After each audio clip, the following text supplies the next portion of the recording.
자, 어제에 이어서 계속해서 삼손과 들릴라에 관한 이야기를 합니다.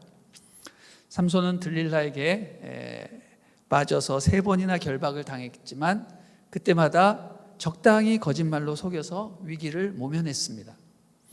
그러나 계속 그녀가 보채고 조르자 그의 마음은 죽을 정도로 괴롭게 되어서 결국은 실토를 하게 되죠. 뭐라고 말합니까? 자기 힘의 근원은 이 머리털에서 나온다. 내가 머리털을 자르면 힘이 사라진다. 내가 평생 나실인으로 살았기 때문에 나실인은 평생 머리에 삭도를 내지 않는다. 바로 머리털에서 힘의 근원이 나온다.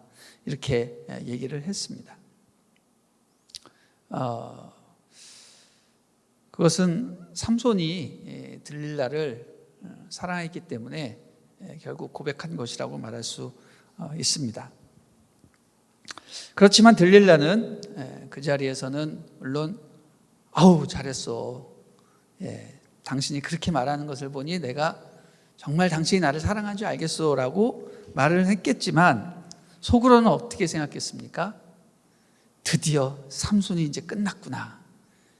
이렇게 생각을 했습니다. 보통 사람이 진실되게 나오면 상대방도 진실되게 마련인데 들릴라는 그럴 생각이 전혀 없었습니다.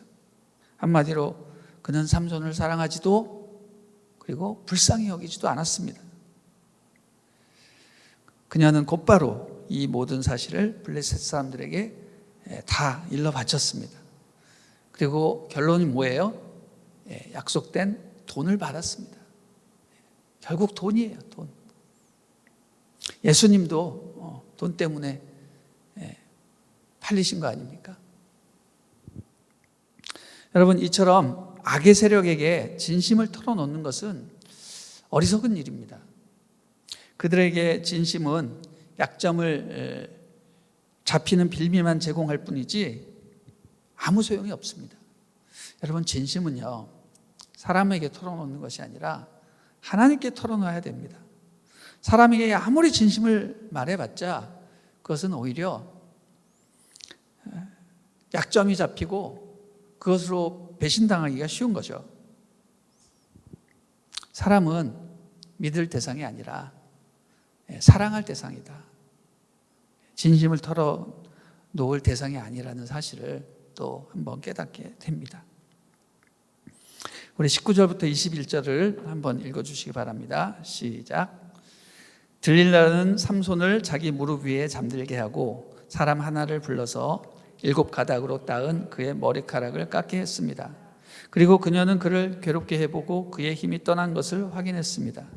들릴라에게 말했습니다. 삼손, 블레셋 사람들이 당신에게 들이닥쳤어요. 그가 잠에서 깨어나 말했습니다. 내가 이전처럼 나가서 무찔러 버리겠다. 그러나 그는 여호와께서 자기에게서 떠나신 것을 알지 못했습니다. 그때 블레셋 사람들이 그를 붙잡아서 눈을 뽑아내고 그를 가사로 데려갔습니다. 그들은 그를 청동사슬로 묶었습니다. 그는 감옥에서 맷돌을 돌리는 사람이 됐습니다. 그러나 머리카락이 깎이고 난 후에 그의 머리털이 다시 자라기 시작했습니다. 아멘. 자, 들릴라는 삼손을 다시 깊이 잠들게 한 후에 그의 머리를 완전히 다 깎아버립니다.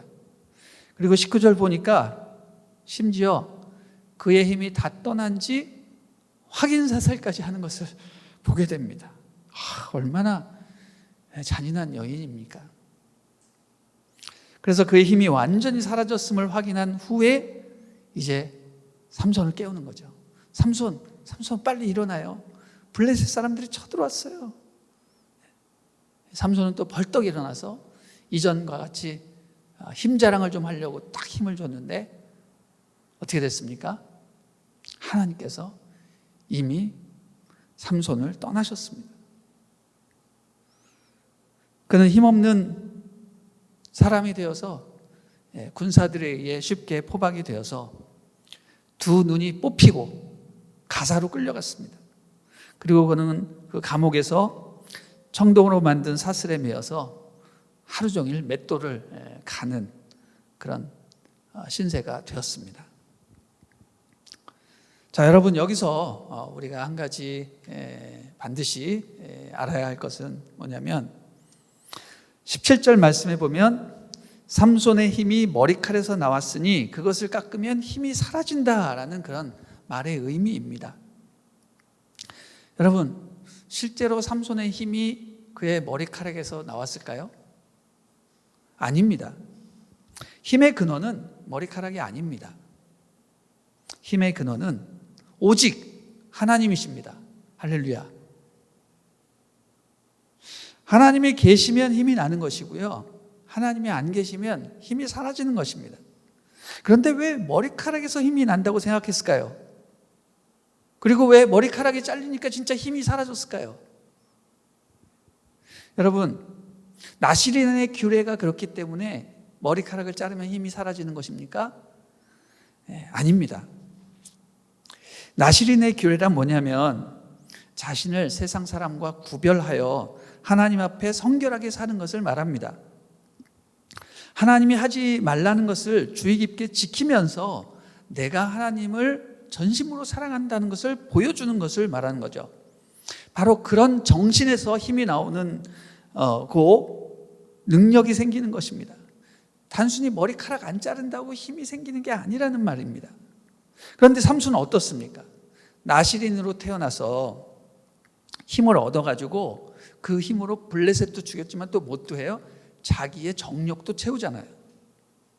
나실인으로서 먹지 말라는 포도주를 먹고, 또 나실인으로서 절대로 더럽고 부정한 것에 가까이 가지 말아야 되는데 어떻게 합니까? 자기가 사자를 죽이고 사자가 시체가 썩어가는데 그 몸을 만지면서 그 속에 있는 꿀을 먹고, 그것도 모자라서 그 더러운 것을 자기 부모님에게도 갖다 주잖아요. 말도 하지 않고. 그리고 그는 블레셋을 무찔러야 되는데 어떻게 합니까? 블레셋 여인들과 놀아나고 있습니다. 블레셋 여인에게 장가를 가고, 수시로 블레셋 도시를 오고 가면서 심지어는 장녀에게까지 들어갔습니다. 그리고 누구를 만납니까? 운명의 여인 들릴라. 태양의 아들이 밤의 여인을 만나서 빛을 잃어가는 그런 것을 경험을 해서 결국은 어떻게 됩니까? 마지막 남은 규례, 머리카락마저 잘려지는 그런 것을 경험을 하는 거죠. 여러분, 삼손이 왜 자기 머리카락에서 힘이 나온다고 생각을 했냐면요, 그게 바로 나시린의 가장 마지막 남은 규례였거든요. 그것마저 어겨지면 하나님이 계실 수가 없는 거예요. 그래서 머리카락에서 힘이 난다고 생각한 거예요. 마지막 규례가 어겨지니까 하나님이 떠나시죠. 그러니까 힘이 없어지는 겁니다. 단순히 머리카락을 자르지 않는다고 그런 게 아니라는 거죠. 그런 유치한 차원이 아니라는 겁니다. 여러분, 내가 무엇을 소유하거나 무엇을 하면 하나님의 능력이 임하고, 내가 안 하면, 없으면 그런 능력이 사라지고, 이런 차원이 아니라 어떻게 하나님의 힘을 계속 우리가 유지할 수 있습니까? 하나님이 우리 안에 계셔야 되는 거예요. 성령님의 역사가 있으면, 하나님의 임재가 있으면 우리는 강력해지는 것이고, 하나님이 떠나시면 우리는 힘을 잃어버리는 것입니다. 하나님의 임재 유무로 판단을 해야지 내가 무엇을 행하고 행하지 않는가, 이런 걸로 판단해서는 안 되는 겁니다. 여러분도 하나님을 온전히 믿고 그분의 은혜 가운데 성령의 역사를 경험을 해야지 여러분 힘있게 살 수 있는 거예요. 할렐루야. 단지 술을 안 먹는다고, 머리 안 자른다고, 더러운 거 멀리한다고 그렇게 힘이 생기는 게 아닙니다. 행위와 소유보다 정말 중요한 것, 하나님의 임재를 경험해야 됩니다.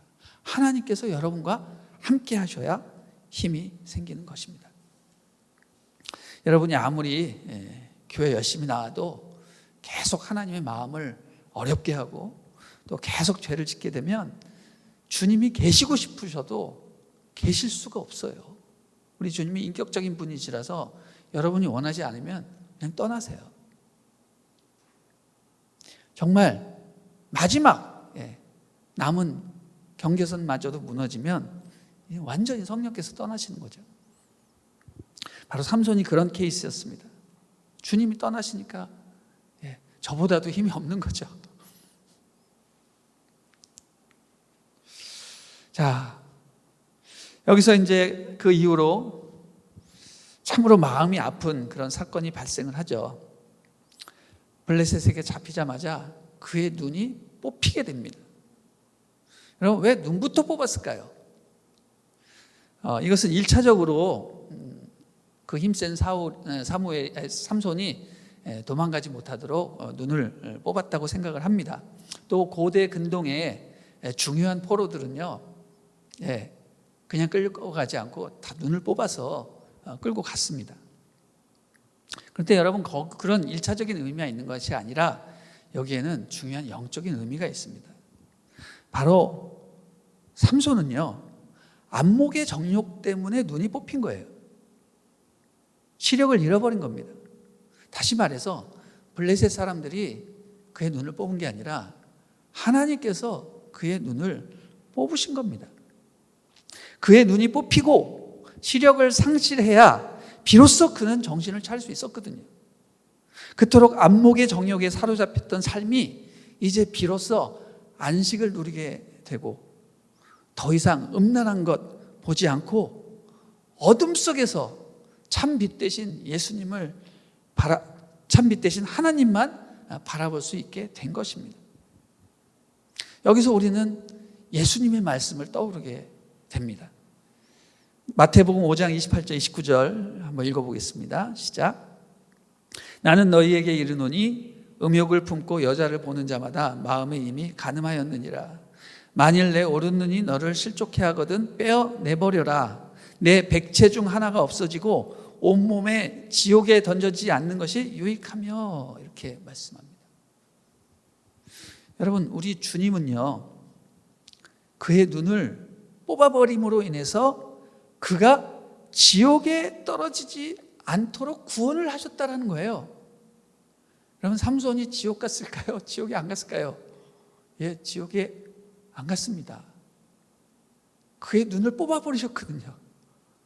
막판에 회개하고 어둠 가운데 주님을 바라볼 수 있도록 그렇게 조치를 하신 것입니다. 여러분, 그리고 그는 또 어떤 벌을 받습니까? 청동으로 만든 쇠고랑을 차고 하루 종일 맷돌을 돌립니다. 무슨 방앗간 주인입니까? 계속 맷돌만 돌리게. 그게 아니라 이 맷돌을 돌린다라는 것은 뭐냐면, 맷돌은 돌고 도는 그것의 상징입니다. 계속 돌리는 거죠. 마치 다람쥐 쳇바퀴 돌듯이 아무리 힘을 주고 돌려도 늘 그 자리 원점으로 들어가는 거죠. 한마디로 인생무상입니다. 인생무상. 아무리 내가 노력해봤자 똑같다. 아무 일도 발생하지 않는다. 인생무상입니다. 고대 그리스 시지프스 신화처럼 무거운 그 돌을 낑낑 산꼭대기에 올려놓으면 다시 그 돌이 떨어져 가지고 다시 그것을 계속 올리는 일을 평생도록 반복하는 것처럼 하나님께서는 어둠 가운데 인생무상임을 철저히 깨달으라고 그런 벌을 허락하십니다. 하나님의 사명을 망각하고 허랑방탕한 삶을 산 대가라는 거죠. 여러분, 그러나 우리 주님은요, 그렇게 벌만 내리시는 분은 아닙니다.